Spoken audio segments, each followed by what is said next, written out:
এইভাবে কথা বলতো। শেখ হাসিনার সবচেয়ে বড় এলিশন ছিল বিএনপি। আপনারা কিভাবে শেষ কাছে শেখাবেন? আমরা সে একটা বিএনপির এগেইনস্টে কথা বলতে পারেন না।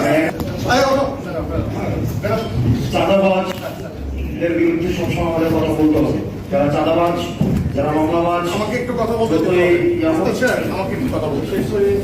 এটা তো স্বাধীনতা হইল না। আপনারা তো আপনাদের কাছ থেকে কিভাবে শেখাবেন আপনারা? আমি তো আপনারা কিভাবে শেষ কাছে শেখাবেন? আমরা সে একটা বিএনপির এগেইনস্টে কথা বলতে পারেন না। একজন কথা বলে আমরা এটা জানি না এখানে এভাবে কথাবার্তা বলা হয়। মিনিমাম যদি আপনার আমরা তো জানি না এখানে এই ফোরামে এই কথা বলা হয়। একজন কথা বললে আরেকজন কথা বলতে হবে না। এই ভদ্রতাটাই এটা বলা যাবে না এখানে। এই ভদ্রতাটাই এখানে আমরা জানি না মোবাইল জানা শিখে আপনাকে ভাই এটাকে জানতে চাই।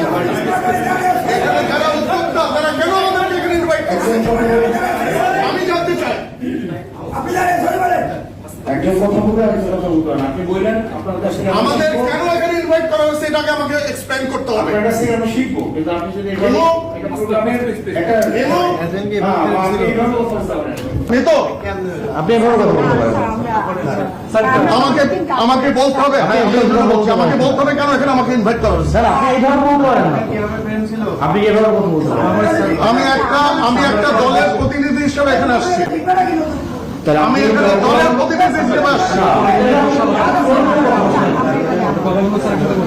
এখানে কোনো পলিটিক্যাল কথা হবে না। এখানে পলিটিক্যাল কথা বলা যাবে না। ডক্টর সালাম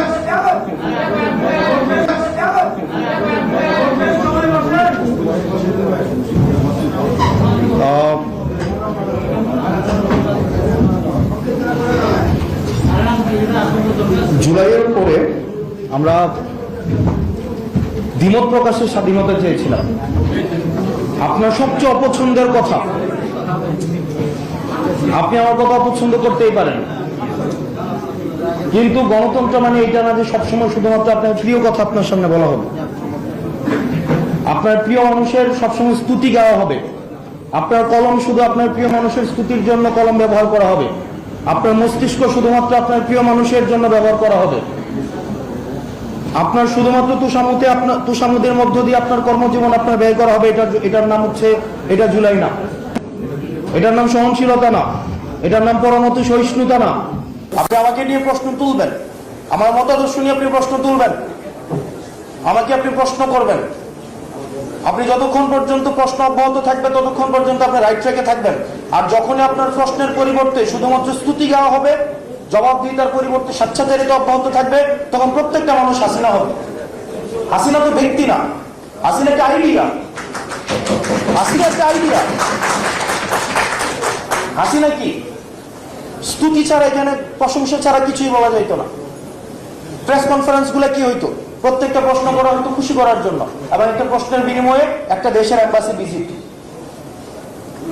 আপনি আমার দলের একজন সম্মানিত মানুষকে নিয়ে আপনি এভাবে কথা বলতে পারেন না। আপনার যদি কোনো ডিসেন্ট থাকে, আপনি তার সাথে ফোন নিয়ে আপনাকে কথা বলতে হবে। এটা কোনোভাবে আপনি করতে পারেন না।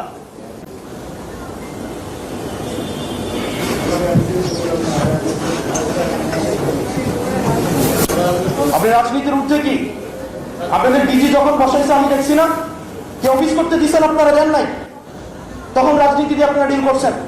কোন জিনিসটা রাজনীতির ঊর্ধ্বে? হসপিটালগুলোর অধপতন কেন? টেন্ডার বাণিজ্য হয় না, আপনি অস্বীকার করতে পারবেন। আমি আস্তাদ আব্দুল্লাহ সাক্ষী, আপনাদের কোনো স্বাস্থ্য সেবার আমি 6টা মাস আমি ক্লোজলি ডিল করেছি। কোনো কিছু রাজনীতির ঊর্ধ্বে না। আপনি যেই বানার নাম দেন না কেন, প্রত্যেকটা জিনিস রাজনৈতিকভাবে ডিল করা হয়। অ্যাপলিটিক্যাল বলে কোনো কিছুই নাই। হাসিনা আমাদেরকে অ্যাপলিটিক্যাল বানাইতে চাইছে। কোনো কিছু অ্যাপলিটিক্যাল না, সবকিছু পলিটিক্যালি ডিল করতে হয়।